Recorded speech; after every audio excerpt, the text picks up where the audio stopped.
Hey everyone, welcome back to another episode of the Infinite Podcast, where we dive deep into topics that tickle your brain. I'm here with my co-host Simon. Today, we're unraveling the mystery around AI deployment, specifically the showdown between local and cloud-based systems. To kick things off, Simon, how about we break down what exactly we mean by local and cloud computing when it comes to AI? Oh, Joe, this sounds like we're setting up for an epic heavyweight fight or something. Local versus cloud, in the red corner and the blue corner. All right, so when we say local AI, we're talking about keeping all that brainy tech right on your own computer or server, like having a super smart assistant right in your house. No need to call out to the internet.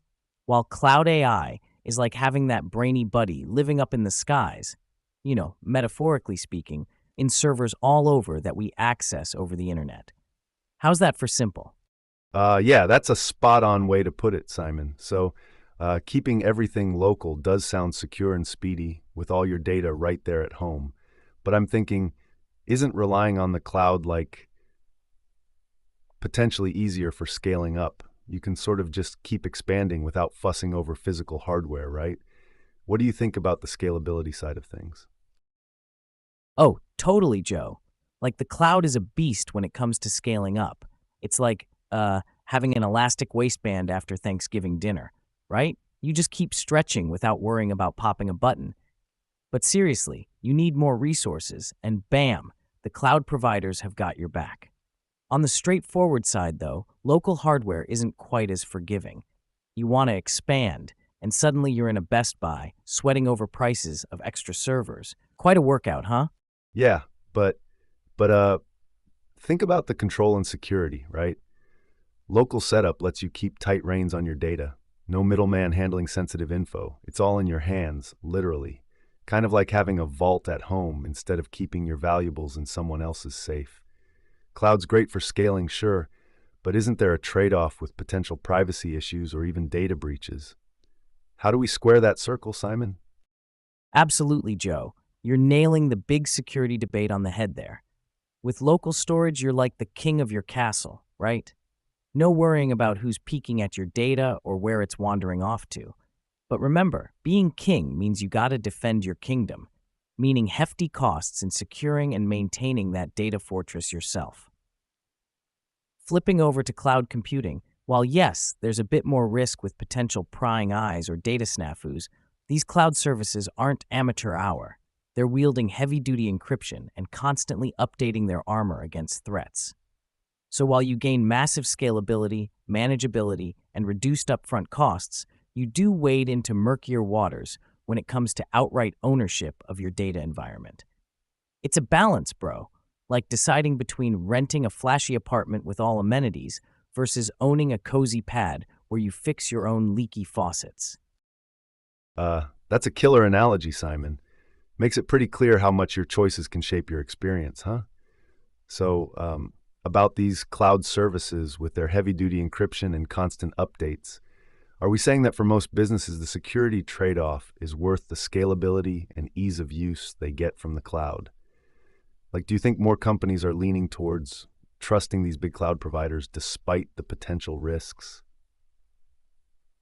It's not all rainbows and butterflies with the cloud, Joe.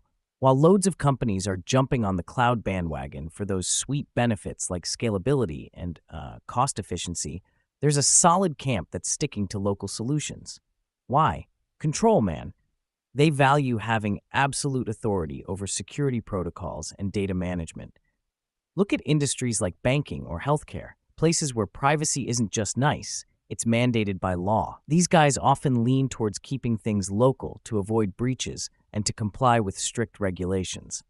So yeah, while cloud is the cool kid in town, a significant chunk of businesses, especially those dealing with sensitive info, still finds local AI systems worth the extra hassle and investment. There's no one-size-fits-all here. It really depends on your priorities and what risks you're willing to dance with, you know? Yeah, absolutely, Simon. Just diving a bit deeper into that, it's like with local AI systems, these industries don't just opt for control for the sake of being uptight, right? They've got regulations up the wazoo, you could say.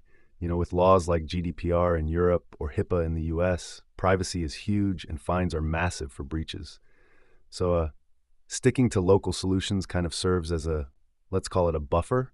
Yeah, a buffer against potential legal headaches because they can tailor everything, security measures, data handling, to meet specific standards without stretching their neck out too far.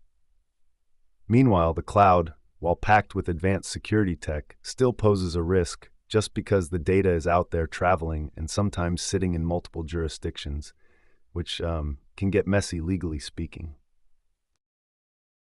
Uh, yeah, Joe, I get that sticking close to home with local systems sounds safer for those heavy regulated industries. But, isn't it a bit old school? Think about the cloud's edge in innovation and flexibility. It's constantly evolving, new features, better efficiency. It's all just plug and play. So while these companies shield themselves locally, aren't they missing out on cutting-edge tools that could actually boost their security even more? Like advanced analytics, machine learning models that predict threats before they hit.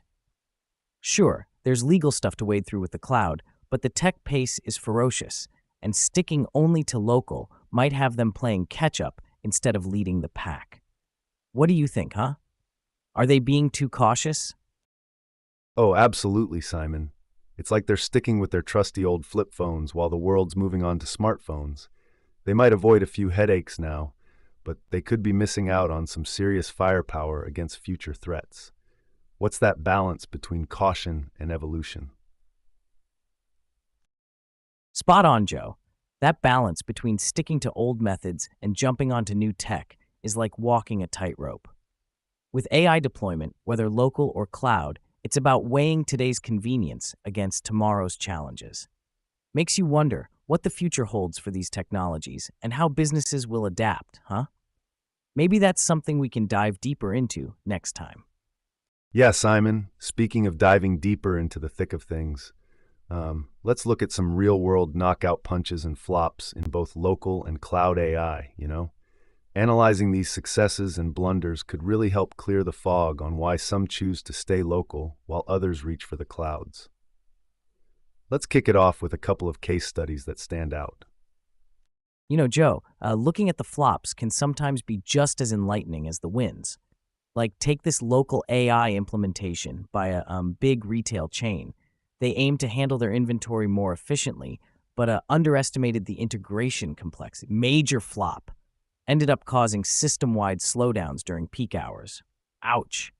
And on the cloud side, there's this healthcare company that leveraged cloud AI for patient data analytics. Huge success. They were able to predict patient admissions, and it seriously helped them manage staffing and resources. Big win right there. So while successes showcase the potential of AI, those failures aren't just setbacks. They're lessons. Lessons in what needs tighter focus, whether it's the technology fit or maybe beefing up the infrastructure before jumping all in. Sometimes pushing boundaries is how you find out where the edges are. That's a fascinating breakdown, Simon. It's like every flop has its own story to tell, right? So, on the flip side of that retail disaster, how crucial do you think is it for companies to accurately scope out their infrastructure needs before going all in on either local or cloud AI? Like, could that be the make or break factor in whether they end up in the win column or not? Oh, absolutely, Joe. Scoping out infrastructure is like essential groundwork before building a house. You wouldn't start without knowing if the land's solid, right? Similarly, when a business skips this phase in AI implementations, whether local or cloud, they risk their whole project sinking. Let's take another example, a tech startup that deployed an AI system locally to manage real-time data processing. They thrived because they planned their server capacities perfectly to handle peak loads. Knockout success. On the flip side, we saw a financial services firm rush into a cloud-based AI to analyze consumer trends and got slammed with unexpected costs and compliance issues, an utter mess. They overlooked regulations affecting data across borders. So yeah, whether it's avoiding bottomless money pits or ensuring the system supports peak demands without crashing, accurate infrastructure evaluation isn't just crucial. It can literally save your business from being an example of how not to do things. It's these nuts and bolts in the planning stage that steer companies toward those winning stories or send them spiraling into cautionary tales. Spot on. So it's pretty much like setting the stage right, isn't it? If you nail that part, you're halfway through to success. Mess it up, and well, you've got a front row ticket to a tech meltdown show. Isn't this what gives AI its edge and risk, those high stakes involved in getting the setup right? Absolutely, Joe. It's like setting up a domino show. You line them up just right, and it's magic watching them fall. Screw up the spacing, and it's just sad to watch. AI's temptation is those big, shiny outcomes, but man, the setup can be a tightrope. Oh, and speaking of setups, imagine trying to do this in a room full of cats. That's sometimes what deploying AI feels like. Everything needs to be perfect, or else it's chaos. So yeah, getting it right from the get-go is crucial unless you enjoy tech meltdowns. It's less of a fireworks show and more of a barbecue disaster. Man, the cat analogy, spot on, Simon. Like, it really paints the picture of how precarious setting up AI can be. With all these potential pitfalls, I'm curious. Do you think there's a specific factor or maybe a checklist companies should prioritize to dodge these barbecue disasters? Like, is there a secret sauce to getting AI right the first time around? Joe, let's break it down like this. There isn't one secret sauce, but rather a few key ingredients that can help companies avoid those grilling catastrophes when setting up AI. Firstly, requirement mapping. It's crucial. Understand what you want to achieve versus what is technically and financially feasible. Like a European bank implemented an AI for fraud detection. Super specific aim, and the results? Huge drop in fraudulent transactions because they knew exactly what their goal was.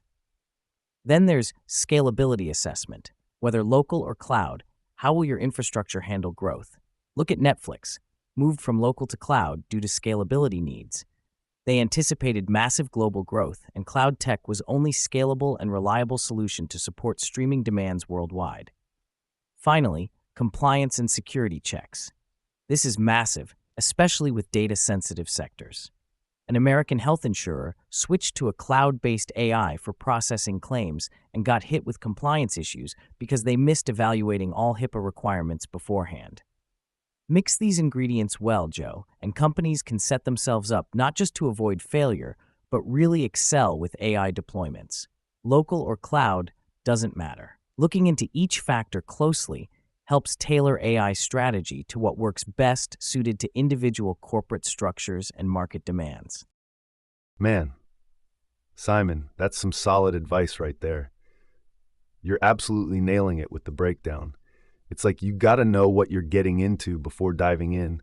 If you don't dial in those elements just right, you're kind of setting yourself up for a rough ride. Thanks for laying that all out, man. It's super clear how crucial that groundwork is before hitting the green light on an AI project. Yeah, Joe, for sure. But on the flip side, even with all that perfect prepping, requirement mapping, scalability, all the good stuff, right? Sometimes, just sometimes, things they don't go according to plan. Like imagine this scenario where a company did everything by the book, right? They checked all their boxes, followed every step of your solid advice, but still ended up falling flat because, well, maybe they overlooked something as basic as team training or got too ambitious. That's the wild card in tech. So you have to wonder, is it always about perfect preparation, or should companies also be kind of focusing on building a stronger rebound strategy? You know, for when AI throws those curveballs anyway, despite doing everything right. What do you think? Aren't flexibility and adaptability just as crucial here? You hit the nail on the head, Simon. It's like prepping for a hurricane and then getting an earthquake instead. Flexibility and fast rebound strategies are absolutely crucial in this high-tech game of adapt or perish. No kidding, Joe.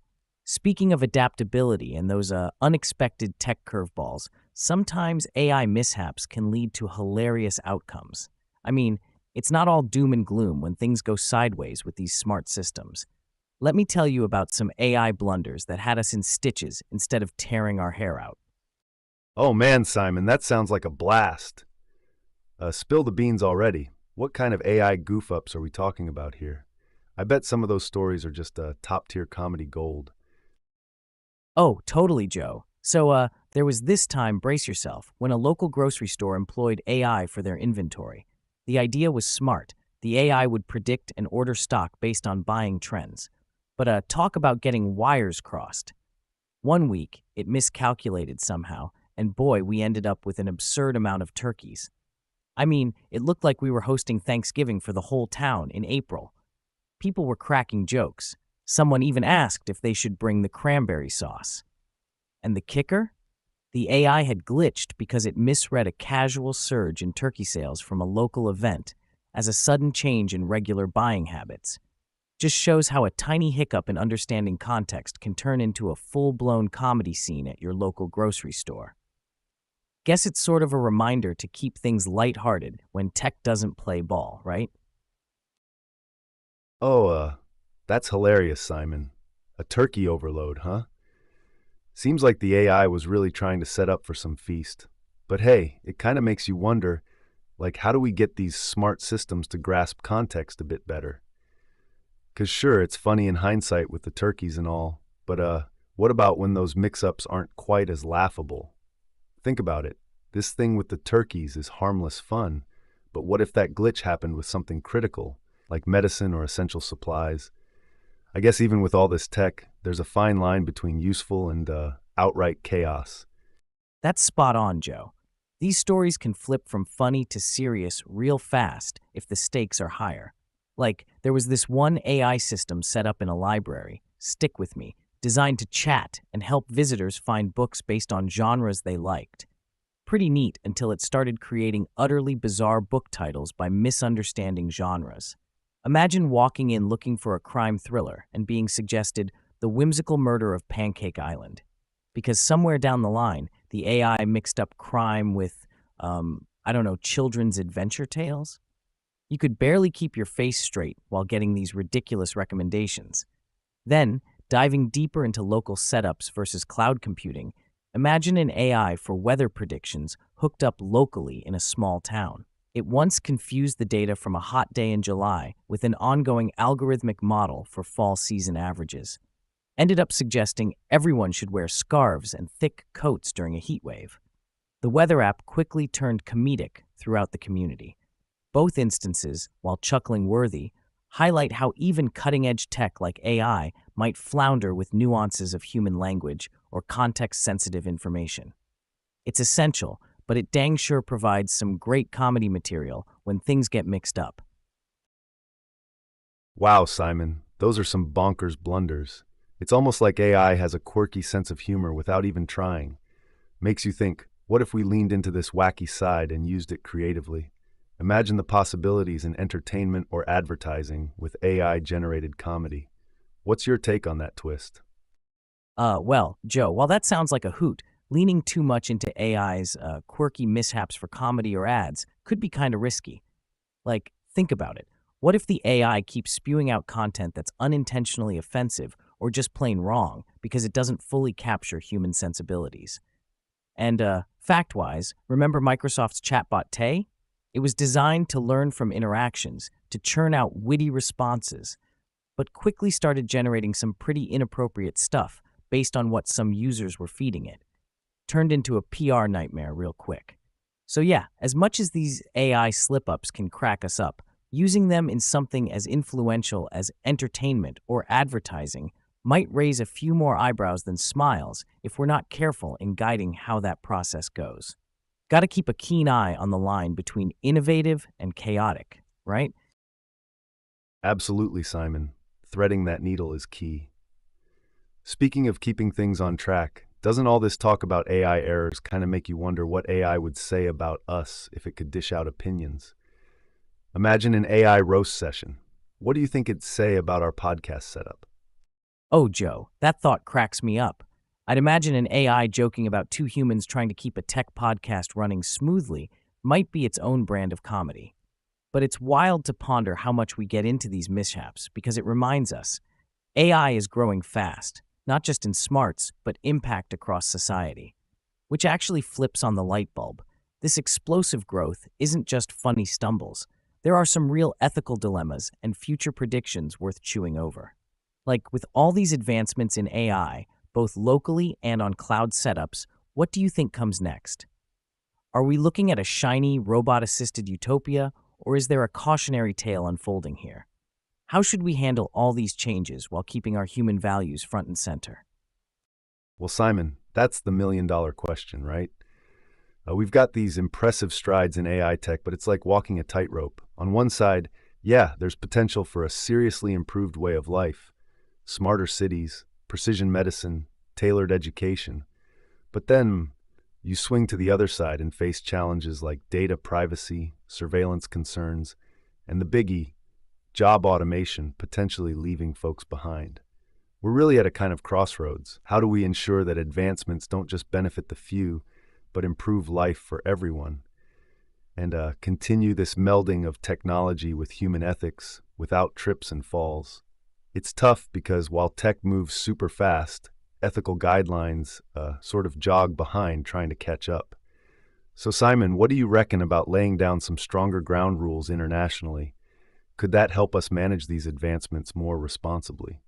Oh, definitely, Joe. It's like we're building this gigantic high-tech house, but kind of forgot to double-check if the foundation is solid, especially when it comes to ethics and fairness.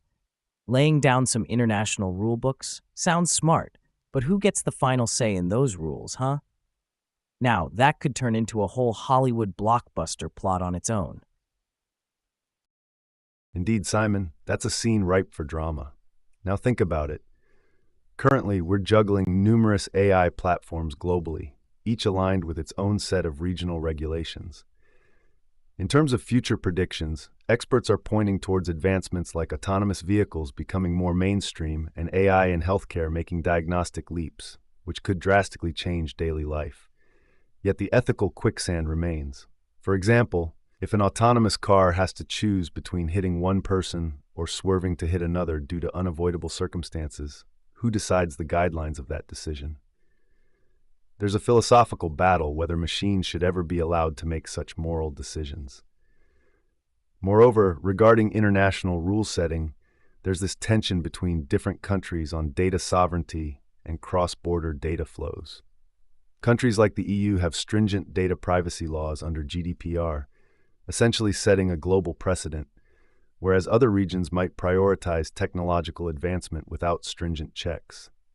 These varying perspectives necessitate dialogue, but also highlight potential conflicts in establishing a harmonized approach to AI governance that respects human values while fostering innovation. So yeah, crafting those rule books is as necessary as it is complex. Absolutely, Joe. It's practically like trying to choreograph a ballet in a room full of salsa dancers. Everyone's got their own steps, but somehow we've got to find a way to sync up without stepping on each other's toes. Yeah, Simon, that's putting it lightly. And let's not forget the pace at which this dance is happening. We're racing towards integrating AI in ways we've never seen before, like predictive policing or even deciding who gets a loan. It's crazy fast. And with that speed comes the really tough job of creating these ethical guidelines that are robust enough to keep up. Imagine if each country or region is left to its own devices without a synced-up approach. We could see a massively uneven landscape where some folks benefit incredibly from AI advancements, while others might suffer due to lack of protections or biases baked into systems. Doesn't exactly paint a picture of the fair and equitable tech utopia we dream about. So, mate, the question is like, how do we craft these international rules without stifling innovation? How do we make sure these AI systems don't just serve the few, but really enhance everybody's life fairly? Right on, Joe. It's like walking that razor-thin line between unleashing a genie and keeping it just snug enough in the bottle to prevent chaos. The challenge is to harness this powerful AI breeze without turning it into a hurricane that only some can weather. Speaking of handling all these high-speed changes and maintaining fairness in tech evolution, let's pivot a bit to edge computing. Kind of flows into what we were saying about localized versus global approaches to technology regulation. Edge computing, it actually ticks some pretty interesting boxes when it comes to handling data locally while reducing lag time or latency. It's all about processing data near the source where it's generated, rather than relying on distant servers, kind of decentralizing things a bit. Super crucial for scenarios like self-driving cars or IoT devices where every millisecond counts. Because really, if your autonomous car's got to think via a cloud server miles away, that delay can be, well, more than problematic. So yeah, with edge computing, it's understanding that sometimes closer is better. Faster responses, less congestion, and potentially massive bandwidth savings since not everything needs to shoot across multiple networks back to a main data center. There's a kind of elegance to keeping it local, right? What's your take on this shift towards more immediate data crunching, Simon? Oh, Joe, diving into edge computing is like opening a mystery box with all sorts of tech treats inside. Apart from the big ones you've mentioned, self-driving cars and IoT devices, think about how it's transforming industries like manufacturing or even healthcare. For instance, in factories, edge computing can run real-time analytics on equipment performance to predict failures before they happen. It's not just about preventing hiccups, it's proactive, kind of like having your own crystal ball. And in healthcare, imagine wearable devices continuously monitoring patients, but without the lag or privacy issues of sending all that sensitive data back to a cloud. We're talking quicker reactions to health crises, customized treatments, and loads more. Plus, here's another kicker: energy efficiency. By processing data locally, we're essentially cutting down on the energy needed to send stuff back and forth to distant servers. Kind of green, if you ask me. So yeah, this shift isn't just about speedy service. It's got layers, like an onion or a really good cake. This technology catering to immediate needs while knitting in energy-saving and preventive tactics is downright revolutionary. You nailed it with the onion and cake analogy, Simon. Edge computing really is adding layers to technological transformation, not just simplifying, but enriching how we handle data-driven decisions. It's a paradigm shift from the traditional heavyweight king, cloud computing, directly into a nimbler approach, right at our doorstep. How cool is that? Quick, efficient, and handling our business before we even think of knocking on the cloud's door. Right? It's like having a super smart assistant ready to jump in before you even finish your sentence, knows exactly what you need, when you need it. Talk about living in the future. Exactly, Simon. It's like having one of those personal assistants who's always a step ahead. It really makes you wonder what the next big leap in tech is going to look like, right? With edge computing transforming how we interact with our devices on a fundamental level. What do you think is the next evolution step for our everyday technology? Definitely, Joe. Moving forward, thinking about the next big leap. It's like edge computing is just the opener to a whole tech show that's going to blow our minds. One key thing is how this tech not only speeds things up, but also boosts security.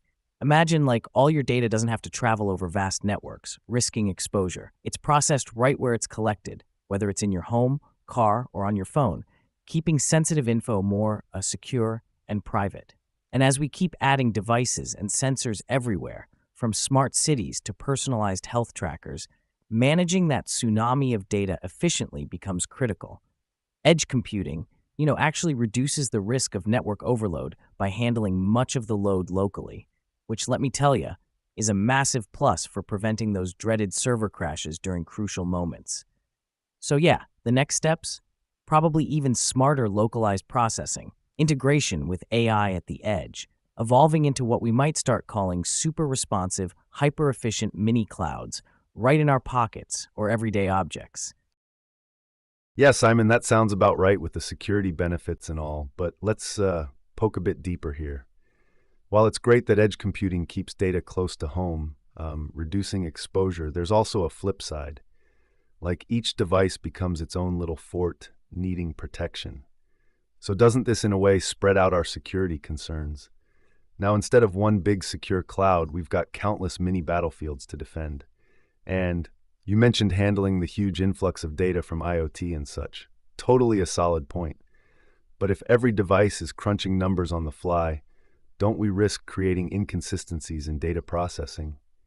I'm thinking about how different devices might interpret or react to data differently. That could be kind of chaotic, right? Plus, while we focus on making everything smarter and responsive, are we glossing over potential tech dependency issues? Imagine cities so meshed into edge computing. A server hiccup could mean chaos. Are we ready to troubleshoot at that micro yet pervasive level? So yeah, pushing for innovations like smarter localized processing is thrilling, but don't you think we ought to slow down and maybe consider the potential snags before they trip us up? Oh, totally, Joe. It's like we're rushing to build a digital skyscraper without checking all the escape routes first. Exciting, yes, but potentially hair-raising. Definitely, Simon. It's enough to make your hair stand on end, in excitement and a bit of fear. Let's dive deep into some jaw-dropping real-world examples where edge computing is already shaking things up. How about we start with healthcare? Absolutely. Let's dig into that. In healthcare, edge computing radically changes how we manage and deliver care, especially in remote patient monitoring. Here's the scoop. By using devices that process data locally, doctors receive vital signs in real time, allowing immediate response to patient needs. This is a game changer in rural or underserved areas where hospital access can be cumbersome. Before Edge Tech, there were considerable delays. Data had to travel from the patient's device over networks to a central server, get processed, and then the information would finally make its way back to the healthcare provider. Now, imagine a patient needing urgent adjustments in their treatment protocol. Those previous delays were potentially life-threatening. Now with edge computing, these devices process data instantly. This ensures that healthcare providers can intervene much faster. Also, this integration reduces costs significantly because less data transmission means fewer data management expenses. Thinking forward, as more devices come online and interact seamlessly through edge computing, we could see even more personalized care plans and potentially a drop in hospital readmissions due to better at-home care procedures. Moreover, standard practices in medicine might evolve towards an increased reliance on these technologies, setting new standards for what immediate care genuinely entails. How does this shift look from your perspective, Joe? Ah, Simon, that's pretty compelling stuff with healthcare there. But let's consider some potential pitfalls or like areas where things might not be all rosy. Like think about the dependency this could create on technology. With more localized processing and instant decision making, doesn't it move us away from human touch in healthcare? Could lead to over-reliance on gadgets and less on doctor-patient relationships, which are crucial, right? And while we're at it, talking about integrating more devices and seamless interactions sounds great, but also opens up massive concerns about privacy and security. Every device turns into a possible leak point, making sensitive health data vulnerable. Plus, implementing these advanced edge systems requires hefty initial investments, might widen the gap between affluent areas and regions already struggling with basic healthcare infrastructure. Then there's the, regulatory side of things. As medical practices shift towards tech-driven approaches, regulations need a major overhaul to keep pace. How fast can policies adapt to ensure these innovations benefit everyone without compromising safety or ethical standards? So yeah, huge potential with edge computing in healthcare for sure. But man, it seems like a tightrope walk between revolutionizing care and potentially stumbling into new challenges. What do you reckon, Simon? Any thoughts on balancing these tech advances with the essential human elements in healthcare? Definitely a tightrope walk, Joe. It's like we're equipping doctors with high-tech jetpacks, but still figuring out how to keep them from crashing. Balancing tech wizardry with the warm, human side of care is going to take some serious choreography. Absolutely, Simon. It's like blending the best of old-school bedside manners with sci-fi levels of tech. It's a wild ride ahead, and who knows? Maybe the future of healthcare feels more like an episode from Star Trek than traditional medicine as we know it. What's your take on how this tech might shape other industries? Oh, for sure, Joe. Just like in healthcare, edge computing is revamping other sectors with some pretty stellar advances. Take manufacturing, another field getting a massive overhaul. Factories are implementing smart sensors and devices right on the shop floor that monitor equipment and predict failures before they even occur. We're talking about predictive maintenance here, which dramatically cuts downtime and extends machinery life. Before edge computing, data from factory sensors had to travel up to the cloud for analysis, causing delays not just in reporting issues, but critically slowing down the entire repair process. Now, by processing data locally on the edge, companies get real-time insights and can act instantly. The impact? Fewer stoppages and a smoother production line. And let's not forget about energy. Edge computing helps optimize power usage, reducing overheads and supporting greener operations. All these tech improvements aren't just boosting efficiency, they're setting new benchmarks for environmental responsibility in industries. As for evolving standards and practices, think about this. As industries increasingly rely on immediate data analysis, we're likely to see a shift towards more adaptive and autonomous business models. This could redefine competitiveness in major industries, driving them to innovate continuously or risk getting left behind.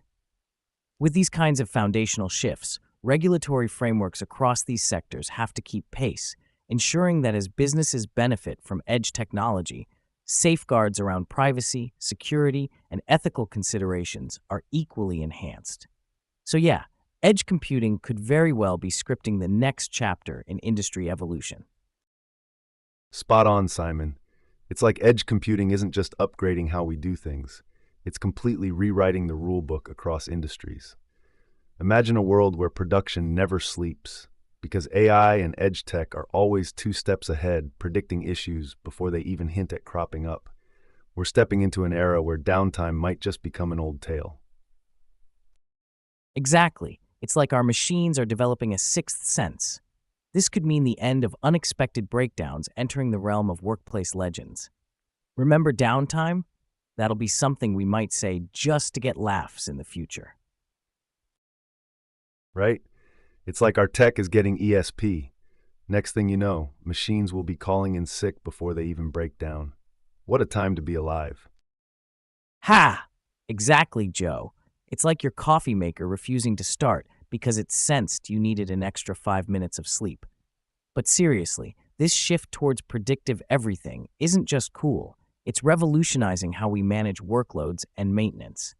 Think about it. There's hardly a need for last-minute scrambles or emergency fixes when your systems give you a heads up. It's kind of like having a crystal ball, but less mystical and more tech-savvy. Totally, Simon. It's like we're all moving from reactive to proactive with a tech twist. The possibilities are endless. It makes you wonder what industry will be next to turn the unexpected into just another planned Tuesday, right? What's your bet on that? You know, speaking of unexpected breakdowns and predictive tech in industries, it's hilarious when we see the opposite happen with high dependency on cloud tech. Like, ever heard of those epic fails when cloud reliance goes completely sideways? Oh man, Simon, totally.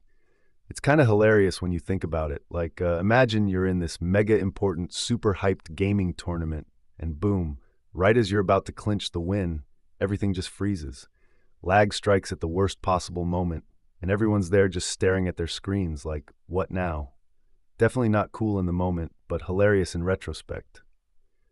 Oh, absolutely, Joe. It's like you've got the entire crowd pumped up, hearts racing, and then the big moment turns into a buffering icon. Nothing saps the drama out of a win like having to pause for a lag. And dude, it's not just gaming. Think about those high-stakes business calls.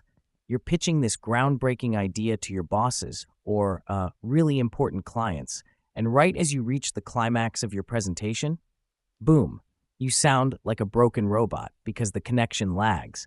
Everyone's just awkwardly trying to keep up with what was said last. It definitely puts a funny spin on the dreaded "you're on mute" scenario, making it "sorry, you lagged through the punchline." Really highlights why we can't just blindly trust one solution for everything, right? Absolutely, Simon. These lag issues can turn critical moments into comedic scenes. And it's important to mention that these aren't just isolated incidents either. They're like reflections of broader system vulnerabilities. With many businesses migrating virtually everything to the cloud, we often overlook how dependent we've become on stable and fast internet connections. In fact, global studies show that industries lose millions every year due to downtime associated with connectivity issues, like retail sectors experience peak shopping hour disruptions, which really rattle consumer confidence. Imagine during a huge sale, all systems go down, and all you're left with are irate customers and lost sales. Plus, consider remote workers relying entirely on cloud services. Their productivity might dip significantly with unstable connections or high latencies, making tight deadlines a nightmare scenario. This over-reliance on centralized data centers also poses significant risks like data breaches or region-specific outages that can affect users worldwide. It becomes a domino effect. When one server in one location faces issues, it impacts countless users in various locations reliant on that node.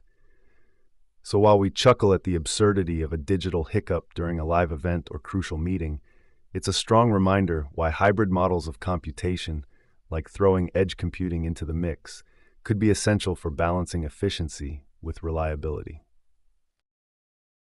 True that, Joe. It's like putting all your eggs in one glitchy digital basket. Who thought it'd be a smooth ride, right?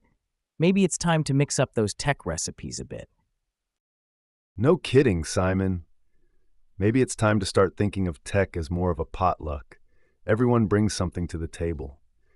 What do you think will be the next big mix-in to stabilize this digital buffet? Oh, you hit the nail on the head, Joe. It's like, we need a little bit of everything to keep it all stable. So, what do you think could be the next big thing that might mesh well with our current tech smorgasbord? Could something like quantum computing spice things up, or are we looking at more advancements in AI and machine learning setups? What's your take on this mix? You know, Simon, while quantum computing and AI are definitely buzzworthy, I'm a bit skeptical that they're the immediate spices we need for this tech stew. Here's why. Quantum is still largely theoretical for most applications, right? It's got enormous potential, sure, but it's like not yet ready for prime time, especially for average consumer or even most business uses. Then with AI, while we're making leaps, there are huge chunks about ethical AI use and data biases that need ironing out first. We can't just ramp up reliance on AI without nailing down those fundamentals. Otherwise, we might be just setting ourselves up for more epic fails instead of preventing them. So maybe, before getting all excited about the shiny new tech, we should focus on strengthening what we have, like better redundancy plans or enhancing current cloud infrastructure to handle outages more smoothly. It doesn't sound as exciting as quantum leaps, but it might save us from turning into helpless bystanders watching our screens freeze during moments that matter. What do you think, huh? Yeah, Joe, I think you're spot on there. It's like putting all our futuristic eggs in one basket without fixing the basket we already have. Before jumping headfirst into new tech arenas, ironing out the kinks in our current systems could save us from a whole lot of headaches. And when we talk about enhancing our infrastructure, I mean ensuring that our existing networks are robust enough to handle not just the normal day-to-day stuff, but also those peak times when everyone's online or during those infamous Black Friday sales. Imagine smoother experiences with zero glitches catching us off guard. That sounds like a solid game plan to me. So, yeah, maybe it's less about the shiny new things and more about bolstering what keeps the lights on for now. What would be your go-to fix to ensure we don't keep hitting these laughable yet frustrating tech snags? Absolutely, Simon. I'd say let's not forget about smarter resource allocation, like using AI in a more targeted way to predict and manage network loads before they become an issue. Simple yet effective, right? What's our next move then? Yeah, Joe, smarter resource allocation is crucial. And speaking of using AI more efficiently, it actually ties into something broader that's been on my mind: edge computing. With all this talk about enhancing current tech, edge computing really shakes up where and how data is processed. But it stirs up some deep questions too. Like, does moving data processing closer to the source, aka decentralization, actually help us with better privacy? Or does it just open new doors for, more oversight and surveillance? What's your take on that shift in power? Simon, that's a real meaty question. On one hand, decentralizing data processing with edge computing might look like it democratizes technology, spreading out power and maybe enhancing privacy by keeping data closer to its source rather than in some massive remote server farm. But then there's the flip side, right? By spreading out these nodes, are we actually just planting more potential waypoints for surveillance? It's sort of like having more eyes in more places. Think about all those IoT devices in homes and businesses. Each one could technically be a mini outpost gathering data continuously. So, implement it poorly or without stringent safeguards, and what's maybe intended as an empowerment tool can easily morph into a super surveillance network. This shift isn't just technological, it's got deep ethical dimensions that need serious ironing out before we can reckon whether we're headed towards true privacy enhancement or just creating a more dispersed labyrinth of oversight. What's your perspective on striking that balance? Yeah, Joe, that's a complex one for sure. The balance you're talking about, it's kind of like walking a tightrope. On one side, edge computing could really empower users by speeding up everything and keeping their data close and, ostensibly more secure from those big-scale data breaches we hear horror stories about. But then, on the flippity flip, each of these edge devices is potentially another entry point, not just for hackers, but for like overly curious authorities or corporations with not so pure motives. It's almost like, do you spread out the seeds of tech to give everyone a tree, or are you just planting more spots for bugs to hide in? So implementing strong, transparent regulations is crucial. We need a solid framework that ensures these advances don't veer off into becoming tools that compromise our autonomy. Striking that balance, it's going to take a lot of open discussions, introspection, and committed oversight, wouldn't you say? Definitely, Simon. It's like giving everyone a pen, but making sure it doesn't secretly write someone else's story, right?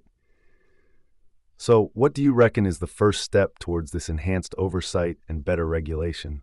What should tech leaders and policymakers be focusing on right now to prepare us for this edge-heavy future?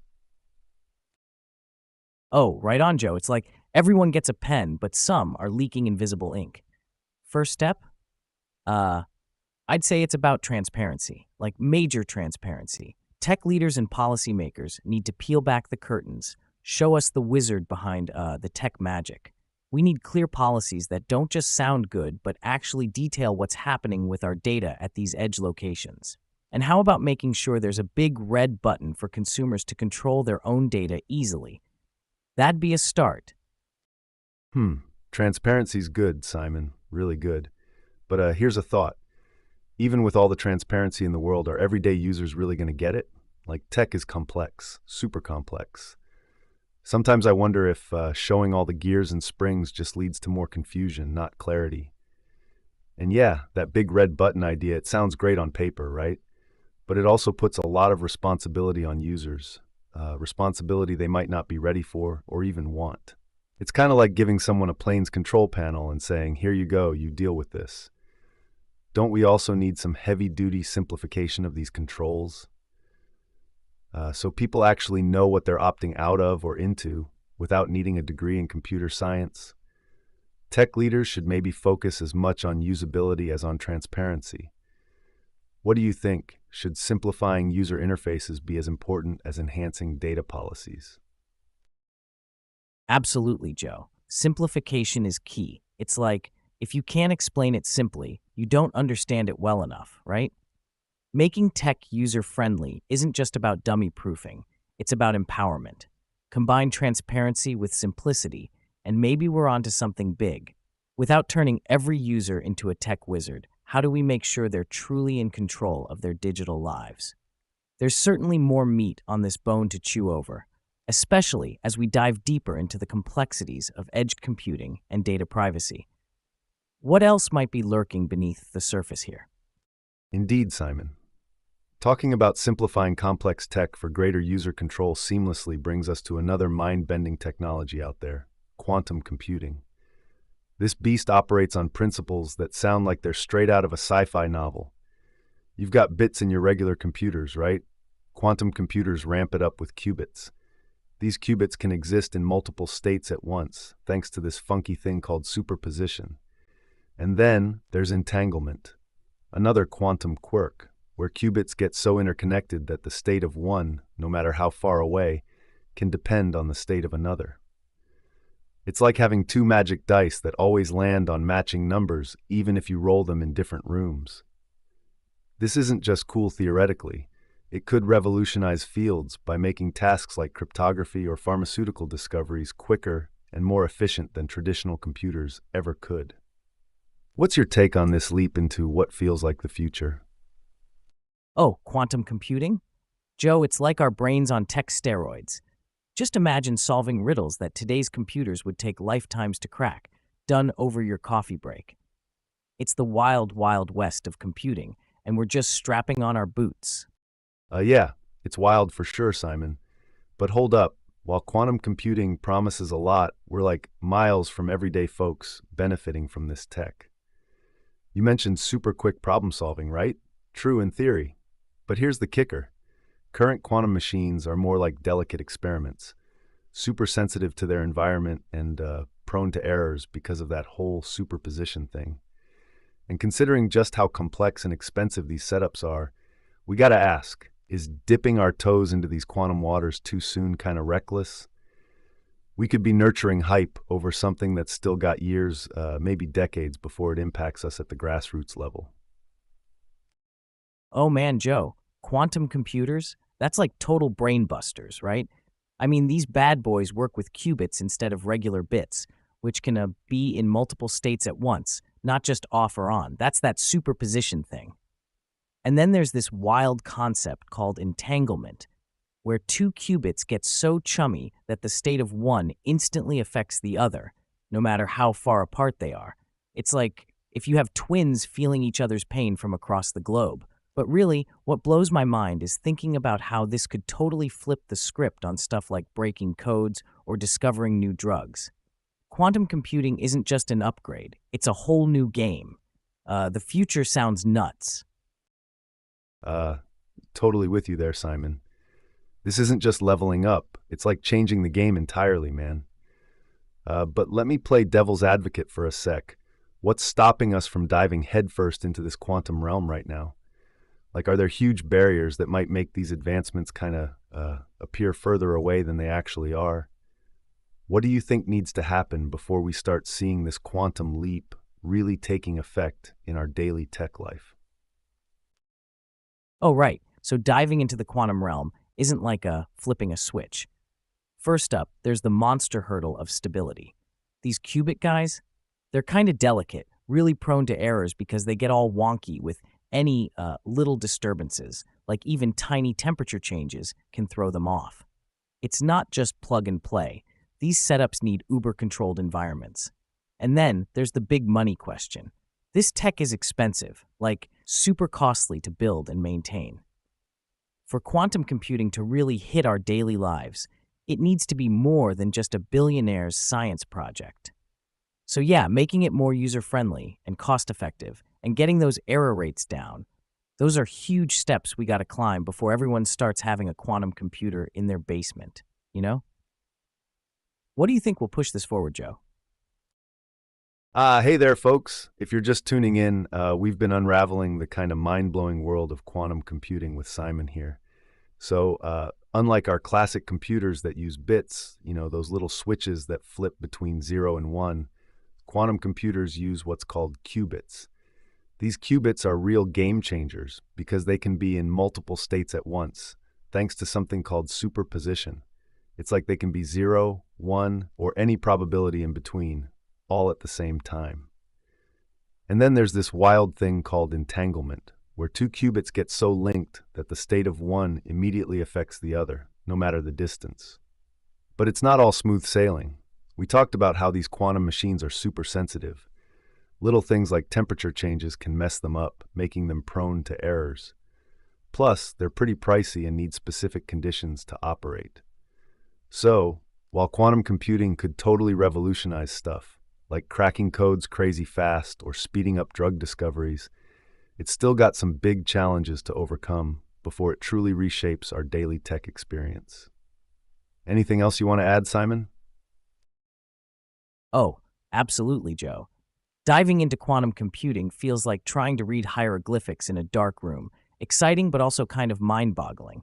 And let me tell you, the day we crack Thode fully, it's not just going to change tech, it's going to warp reality as we know it. Can you imagine instant global communication? Energy grids that nearly run themselves? It's going to be wild. What's the next big leap you see coming from this, Joe? No doubt, Simon. Quantum computing could turn sci-fi into reality. It's like suddenly finding the cheat codes to the universe. Now imagine quantum computers getting their hands, or circuits rather, on climate models, predicting shifts and disasters with pinpoint accuracy way before they happen. What kind of world will that be? Smarter decisions, faster warnings, maybe even heading off disasters before they strike. Mind-blowing, right? Yeah, totally mind-blowing, Joe. It's like having a crystal ball, but way cooler, because it's all science and zeros and ones doing the magic. Predicting climate shifts with that kind of tech, man, we could really get ahead of so many disasters, save so much hassle and heartache. And then think about how that could change everyday decisions, right? Like where to build houses, plant crops. It's going to reshape entire industries. Uh, just thinking about it makes my head spin. So, Joe, how do you think other areas might adapt to having these super quantum powered tools at their disposal? Absolutely, Simon. The potential ripple effects across industries are dizzying. From urban planning to agriculture, quantum computing might just be the key to unlocking efficiencies we can barely imagine right now. It's a brave new world on the horizon, and it'll be fascinating to see how different sectors harness this power. Who knows what quantum breakthroughs are waiting around the corner? Folks, stay tuned. The future's going to be wild. You know, speaking of these quantum breakthroughs and the wild possibilities they could offer, it kind of ushers us into that hot debate around quantum supremacy. Have you heard much about this, Joe?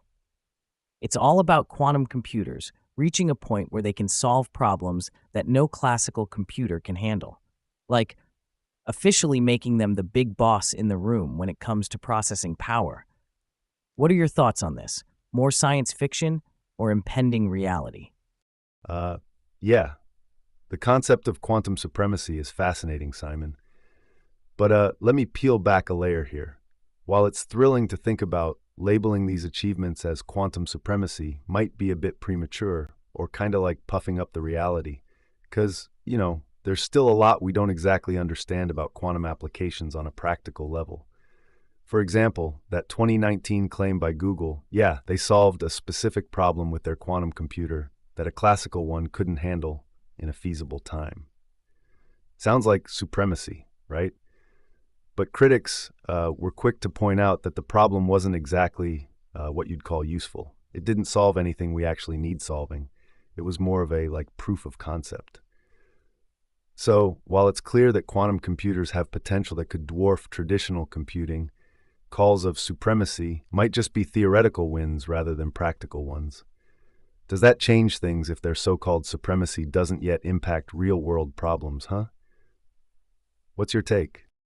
Oh man, Joe, calling that quantum supremacy might be like declaring yourself the world champion of a sport nobody else is playing.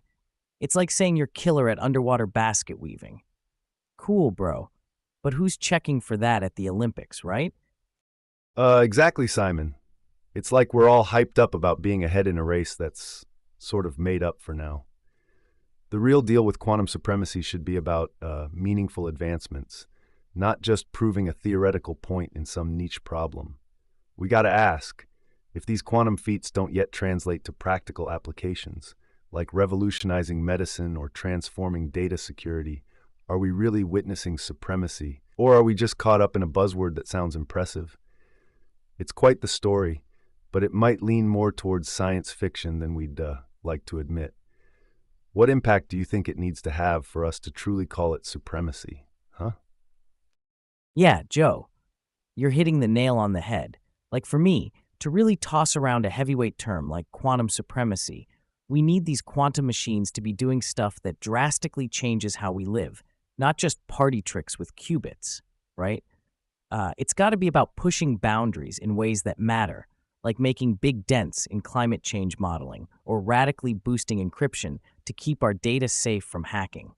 We should be seeing uh, actual milestones that feel like leaps into a new era, not just lab experiments. When people shout quantum supremacy, I want to feel that this is something shaking the foundations, not just scientists scoring points in their own game. What kind of breakthrough would make you sit up and really take notice, huh, Joe? Well, Simon, you're spot on there. To really snap my head towards this whole idea of quantum supremacy and take it super seriously, I'd be looking for breakthroughs that, actually affect us on a wide scale, stuff we can touch and feel in our everyday lives. So say a quantum computer finds a way to totally upend transportation logistics, making it greener, more efficient, cutting down costs and carbon footprints. Or imagine a breakthrough in how we manage and consume energy could change the game overnight. That kind of real-world impact would definitely have me saying, all right, now that's what I call quantum supremacy. No more science fiction. It'd be hard fact. These aren't just lab-scale wins. They are like major victories in how we tackle big existential stuff. What about you, Simon? What's the one problem you think quantum computing needs to solve before we can genuinely wave the quantum supremacy flag? Oh, hands down, Joe. If quantum computing could crack the code on reversing or drastically slowing climate change, like some next level efficient carbon capture tech or revolutionizing renewable energy storage, I'd be throwing a quantum supremacy party and everyone's invited. I mean, solving that would be like unlocking the final level in the ultimate game of Earth. How's that for high stakes? What other problems are ripe for the quantum picking? Oh man, Simon, talking about high stakes, tackling global flooding could be another massive win for quantum supremacy. Picture this: quantum computers modeling complex climate patterns at a scale and speed we can't currently fathom. It'd give us the power to predict catastrophic floods with huge lead times, saving lives, preserving infrastructure, maybe even altering how and where we build future cities. Then, think about health advancements. Quantum computing could drastically enhance personalized medicine. Right now, mapping out the best drug combinations for individual genetic makeups is a heavy computational task that takes a ton of time. Enter quantum tech, and suddenly, you've got the ability to crunch through that data in fractions of the time it used to take. We're looking at potential breakthroughs in treating everything from cancer to Alzheimer's faster than ever before. It's like where classical computers see a wall, quantum computers might see a door. But it'll truly deserve the supremacy title when these doors open ways to solving real-world crises that affect everyday folks. What impact areas do you see being transformed by this kind of power, Simon? Oh, totally, Joe. The scenarios you just painted are the real heavyweight champs we need quantum computing to tackle. Just imagine all those doors swinging wide open. All right, folks, that's a wrap for today's Quantum Quest on Infinite Podcast. Huge thanks for tuning in and diving deep with us into these mind-bending topics. Don't forget to join us again tomorrow at 5 p.m. Eastern for more wild rides into the unknown. Buckle up. It's gonna be epic. Stay curious, everyone. Oh, and speaking of quantum quirks, you ever heard someone try explaining this stuff with everyday things? Like imagine if choosing your dinner worked like quantum superposition. You don't just pick pizza or salad, you're somehow having both until you actually see what's on your plate. Now there's a diet plan for the indecisive. How about we dive into some of those crazy analogies, Simon? What's the funniest one you've come across?